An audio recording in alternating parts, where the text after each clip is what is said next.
Alors, finalement, il m'a calculé mon modèle haute résolution. J'ai fait deux exportations, une en FBX, une en GLTF.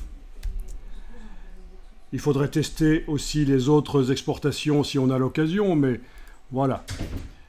Donc, encore une fois, c'est pourri, mais pas tellement que ça. Par rapport à la quantité de temps que ça m'a demandé, je trouve que le rapport résultat temps l'investissement, c'est pas si mal que ça. Et encore une fois, ça va évoluer. On rigole, on trouve ça moche, et on rira jaune d'ici un an ou deux quand ça va vous sortir des modèles beaucoup plus sérieux. Donc voilà les deux exportations, le GLB ici et le FBX qui en réalité c'est un zip que j'ai dû dézipper sur l'ordinateur, et j'ai le fichier FBX et trois fichiers, un pour l'image RGB. Voilà, si je fais barre d'espacement ici, on voit le déploiement UV qui est quand même assez complexe, mais bon, comme ça, c'est pas moi qui dois le gérer, ça va.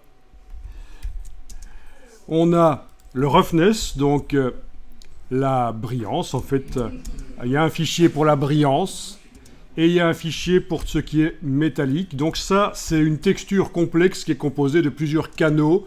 Et on n'a pas encore vu dans Adobe Dimension comment on gère tout ce qui est brillance, etc.